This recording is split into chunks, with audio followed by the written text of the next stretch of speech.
नमस्कार विद्यार्थी मित्रांनो, स्वागत आहे तुमचं आपल्या यूट्यूब चॅनलवरती। आज आहे दिवस 10वा 0 टू ॲडव्हान्स सिरीजचा। तर आज आपण बघणार आहोत गुणाकार आणि भागाकाराचे नियम। तर पहा विद्यार्थी मित्रांनो, आजचा व्हिडिओ शेवटपर्यंत बघायचा आहे, म्हणजे गुणाकार आणि भागाकाराला तुम्हाला वजा अधिक असे काही धन ऋणचे चिन्ह आले असतील तर ते तुम्हाला काय करायचं त्यावेळेस ते तुम्हाला या व्हिडिओमध्ये समजून जाणार आहे। तर मागच्या व्हिडिओमध्ये आपण बेरीज आणि वजाबाकी पाहिले आहे। तो जर व्हिडिओ तुम्ही पाहिला नसेल तर नक्की पहा आणि इथून पुढची सर्व आपले बेसिक गणिताचे व्हिडिओ पाहण्यासाठी आपल्या चॅनलला सबस्क्राइब करून बेल आयकॉन प्रेस करा, म्हणजे माझे सर्व व्हिडिओ तुमच्यापर्यंत पोहोचत राहतील। चला मग आजचा व्हिडिओ आपण सुरू करूया।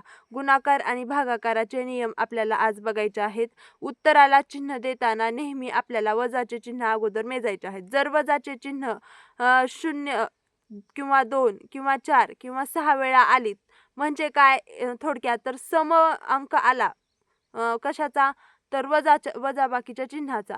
म्हणजे बघा 2 4 6 8 10 12 14 असा अंक आला, म्हणजे एवढ्या वेळेस जर असतील वजाचे चिन्ह तर अधिक चिन्ह द्यायचं। आणि विषम संख्या आली म्हणजे 1 3 5 7 अशा संख्या आली तर काय द्यायचं, वजाचं चिन्ह द्यायचं।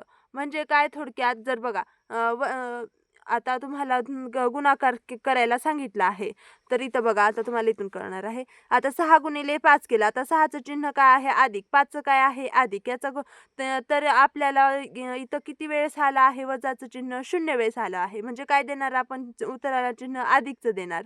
आणि नंतर इथं बघा वजाचं चिन्ह किती वेळेस आलं आहे, 1 वेळेस आलं आहे। मग काय उत्तराला देणार आपण चिन्ह, वजा देणार। समजलं बघा। विषम तुम्ही जर अगोदर वजाचे चिन्ह मेजायचे आहेत, तर मेजल्यावर आकडा विषम संख्या आली तर वजाचं चिन्ह द्यायचं आहे आणि समसंख्या आली तर अधिकचं चिन्ह द्यायचं आहे। आणि तुम्हाला माहित आहे इथं काहीच नाही, म्हणजे इथं काय असतं, अधिकचं चिन्ह असतं। तर अधिकचं चिन्ह दिलं न दिलं काही नाही, फक्त पण वजाचं चिन्ह असेल तर वजाचं चिन्ह द्यावं लागणार आहे।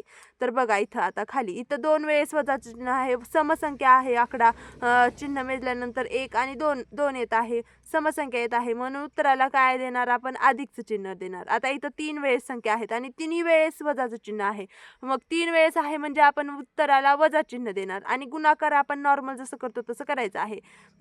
आता इथं -4 गुणिले -3 गुणिले -2 गुणिले -4, आता वजाचे चिन्ह मेजा अगोदर 1 2 3 4 वेळेस आला आहे, म्हणजे सम आकडा आला आहे। मग काय करायचं आहे, उत्तराला बेरजेचं चिन्ह द्यायचं आहे। सम आकडा आला की बेरजेचं, विषम आला की वजाचं। समजलं, सम विषम धन, तर बघा सम विषम संख्या तुम्हाला आपण पूर्ण संख्या, पूर्णांक संख्या हे सगळं एका व्हिडिओमध्ये पाहिलं आहे। व्हिडिओ क्रमांक 2 मध्ये आपण या सर्व संख्या शिकलेलो आहोत। जर तुम्ही तो व्हिडिओ पाहिला नसेल तर नक्की पहा। आपल्या चॅनलवरती 0 टू ॲडव्हान्स मॅथ सिरीज म्हणून एक प्लेलिस्ट तयार केलेली आहे आपण, ज्यामध्ये सर्व बेसिक गणित आपण शिकवत आहोत आणि सर्व महत्त्वाचं गणित आहे, हे तुम्हाला कुठल्याही परीक्षेत हेच गणित विचारलं जातं। तर बघा आता भागाकाराच्या ठिकाणी 40/8 आहे। आता इथं पण अधिक आहे, इथं पण अधिक आहे, मग उत्तराला काय चिन्ह येणार, अधिकच चिन्ह येणार, कारण वजाचं चिन्ह इथं 0 वेळेस आहे। मग इथं आता एक वेळेस इथं 40/8 आहे, आता एकच वेळेस वजाचं चिन्ह आहे, मग एक वेळेस आहे म्हणजे आपल्याला उत्तराला वजाचं चिन्ह द्यावं लागणार आहे।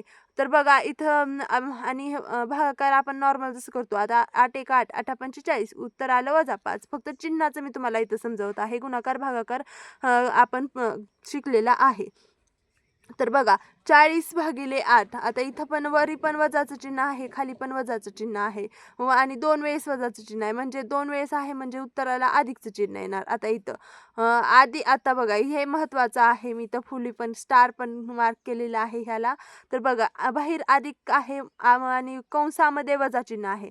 तर बघा कंसाच्या आणि इथल्या संख्या असेल किंवा चिन्ह असेल, या दोघांच्या मध्ये गुणाकाराचं चिन्ह आहे, मग अधिक आणि वजाचा गुणाकार वजा येतो। म्हणजे वेगवेगळे जर चिन्ह असतील, अधिक वजा वजा अधिक असे वेगवेगळे चिन्ह असतील तर गुणाकार किंवा भागाकार त्याचा वजा येतो, आणि सारखे जर चिन्ह असतील तर त्याचा गुणाकार किंवा भागाकार अधिक येतो। समजलं, आता इथं पण वजा अधिक आहे, वेगवेगळे चिन्ह आहेत, मग काय येणार, वजा। इथंच वजा वजा आहे, दोन्ही सारखी चिन्ह आहेत, मग काय येणार, अधिक येणार। समजलं, विषम वेगवेगळे चिन्ह असतील तर वेगवेगळे जर चिन्ह असतील तर वजाच येईल नेहमी, आणि सारखी जर चिन्ह असतील वजा वजा किंवा अधिक अधिक तर उत्तर हे अधिकमध्येच येणार. समजलं तुम्हाला? अधिक वजा वजा अधिक असं काही कन्फ्यूज व्हायची गरज नाही. फक्त साधे सिंपल नियम आहेत, एवढे लक्षात ठेवायचे आहेत. आणि आपल्या चॅनलला सबस्क्राईब करून बेल आयकॉन प्रेस करायचं आहे, म्हणजे तुम्हाला गणित करणं खूप सोपं जाणार आहे. भेटूया पुढच्या व्हिडिओमध्ये. धन्यवाद.